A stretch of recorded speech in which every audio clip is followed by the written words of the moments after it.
Hi guys, this is Giga from 2100 News. I'm here with Gordon Einstein, the guy that probably knows the most about crypto regulations in the room. How are you doing, Gordon? I am very, hold on, I gotta shake your hand here, my friend. Yeah. No, I'm doing very well, and I'm happy to be here. That's very good. We're happy to have you. Could you please tell us what's the problem? Why can't the cryptocurrencies get regulated? Well, there's a few different things going on. There's cryptocurrencies like Bitcoin, maybe Ethereum, depending on how you think about it, Zcash and the like. And then there's cryptographic tokens, which we're issuing in connection with ICOs or otherwise. They're really two separate things. So the regulation of Bitcoin, I would separate in everyone's mind from the regulation of ICOs and tokens. When it comes to Bitcoin, and Switzerland, the FINMA, the Financial Institution Regulatory Authority, I think it's called, FINMA in Switzerland just came out with some guidelines, not regulations, but guidelines, where they divided tokens into three classes.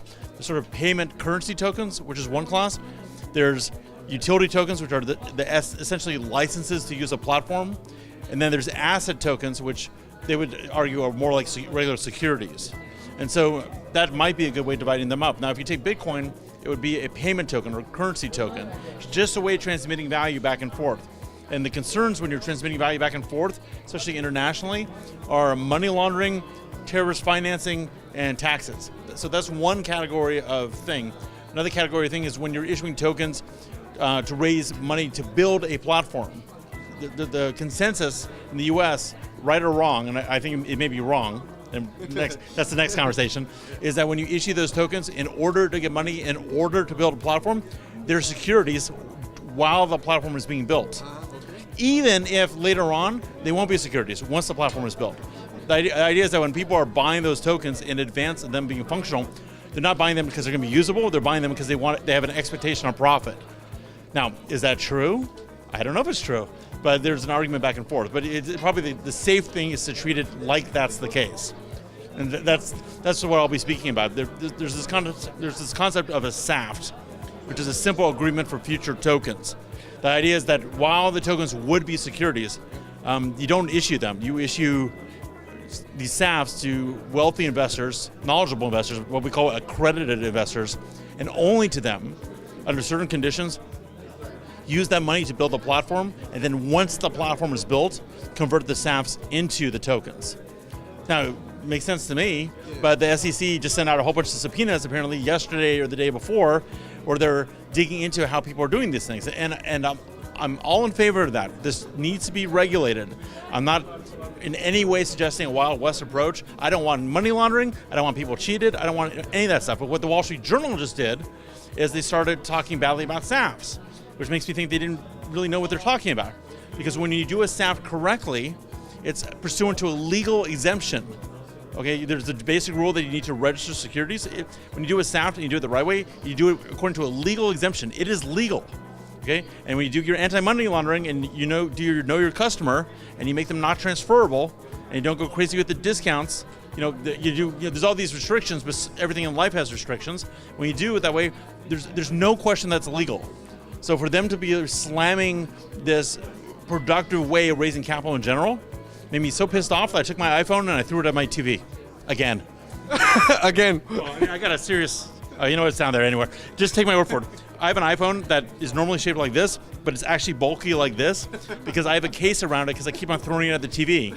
Because every time a regulator says something dense or the news says something dense about what a regulator said, it's just frustrating me because I see crypto and blockchain changing the world and people need to get with the program. And with the program does not mean surrendering to it, okay? I'm an adult. I want to live in civilization. I don't want to live in anarchy. I want rules, I want law, I want regulation. We are all fully for regulation. And the subpoenas are not wrong, but you have to know what you're doing. You have to know what you're doing. I mean, the subpoenas are not wrong if they're meant to gather information or find wrongdoing. They're wrong if they're meant to intimidate or send a message that's unrelated to the parties getting a subpoena. So if I'm an innocent person, okay, and the government knows I'm innocent, but they send me a subpoena, send me a message, they're costing me time, money, and causing me anxiety, and they're sending a bad message. If they send subpoenas to things that are questionable, or they just don't know, or they want to find out, I'm okay with that, because my point of view is there's nothing you do, you shouldn't do anything that you're not afraid of going to open court and saying it in front of a judge and saying it in front of a jury. I always think that way. Like, would I be okay in front of court saying this? And right now, if I said this to a judge, I might get a little bit embarrassed, but I could back up what I was saying. Okay, I believe in my position. But if the SEC or IRS or FTC or any of them just send out subpoenas on a fishing expedition, then it's kind of mean, because that's not a legal term, but you got entrepreneurs trying to start businesses, trying to do things with this new platform. If you scare them enough, they'll leave and they'll go to Estonia.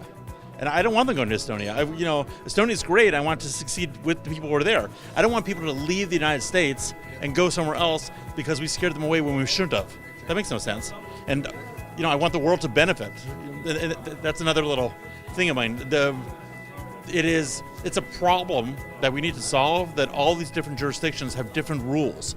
Okay, the fact that ICOs have to pay a guy like me to figure out whether they should do the operation in Gibraltar or Malta or Singapore or Zug or beautiful Istanbul, I'd rather they weren't paying me. I'd rather they were paying software developers. Seriously, why to make a better technology?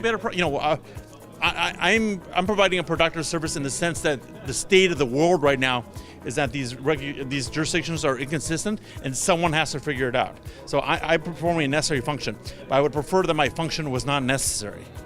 Okay, I'd rather that the money got spent somewhere else, or they paid me to do something really cool, like figuring out how to send us all to Mars. Yeah, that's great. Could you? I'm a big Elon Musk fan, and I him and Satoshi are like, to me, in crypto blockchain Mars heaven. I aspire to be like them. That's it. I believe that the crypto is going to revolutionize the whole world, and I think that I know where your anger is coming from, why you're so pissed off, because as you said, you got to get with the program. This thing can actually help the world. It can make it a better place. And yeah, let me give you a little anecdote, and I'm playing off something Elon Musk said. So, look, I'm 48. I was born in 1969. I'm probably twice your age, 4 times your age, something like that. Anyway, I don't know, okay, but I am. All right, so when I was growing up, all the science fiction movies I saw as a kid, they were set in the future.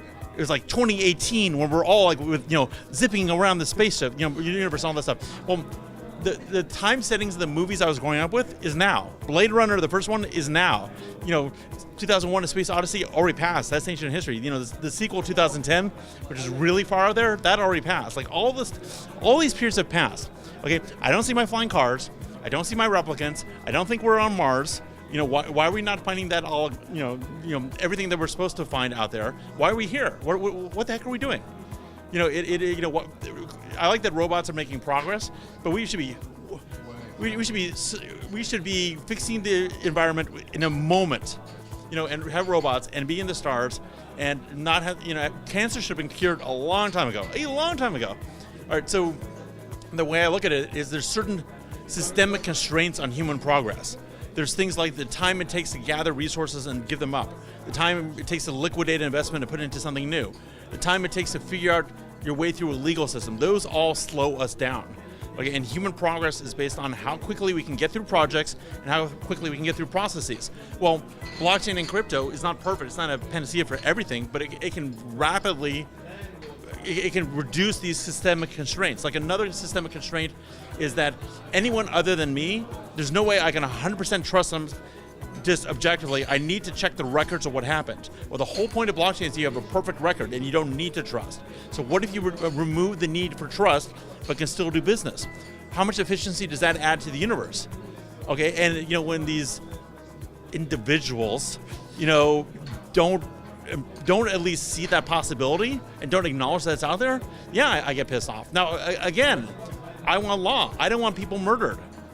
Okay, I want people to live and be safe, and when they buy a house, it be their house. And I don't want it stolen from them. I want them to pay their taxes. Like, all that stuff is great. It's great.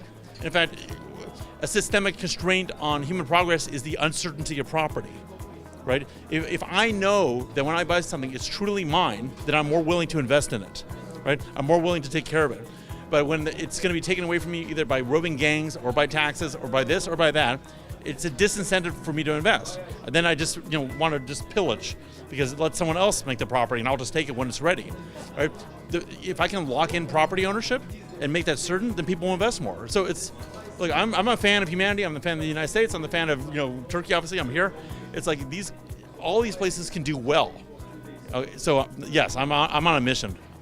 Gordon, I love your thinking. I love your thinking. I feel it. And I agree completely. Well, that's easy. It's great. It's great. Last question I want to ask you. How do you see, with your perspective and your knowledge, how do you see the roadmap of this crypto revolution that is going on? How do you see the roadmap? Okay, so there's, I felt this for a while. There's two things that need to happen, and you know, I approach things from a legal perspective, but underneath that legal perspective, I think is a systems design perspective. I look at law as system. Everything is a system. This conversation is a system in a way. Okay, so you know, just looking at things from a system point of view, crypto needs to, I don't want to say grow up, because it's good that it has this kind of rebellious energy, but crypto will only fully get released to the universe and do its good when it makes itself into something that's legally and acceptable. It needs to be regulation friendly. It can stay where it is, or it can take over the world. For it to take over the world, it's not going to do that without everyone's agreement. You're only going to get agreement if it's in people's interest. And what makes it in people's interest? They have to feel comfortable with it. So crypto needs to grow closer to government and regulation, not surrender to it, but get closer to it. The flip side is, like I was saying, governments and national entities and subnational entities, they need to go closer to crypto and blockchain. You know, they need to get close, and they need to kiss, and they need to be friends. Everybody needs to take a step towards each other. They need to step up. You know, that's right. They need to step up. Everyone needs to, in this world, people need to step up. You know, and again, I'm probably, to give you a little secret, I'm probably more right-wing than a lot of people here, but you know, my version of that is being responsible, you know, acting in groups for everyone's benefit. It's like, I don't want war, I don't want crime, I don't want people fighting. You know, it's like, I don't want environmental degradation. I don't necessarily have the most positive or negative view of humanity, but I know the systems will push us in the right direction. It takes brave people and good systems, and then we go the right direction. So I want, you know, these people are brave people. I want brave people, okay? But if they leave this conference and they go into an environment that's not friendly, then it doesn't do any good. You know, good systems, brave people. You know, that's what needs to happen, and that will get us to Mars. Gordon, thank you very much for your interview. I think you shared so much knowledge with our public, and we all thank you for it. Pleasure. This is really great. Thank you very much. Much success.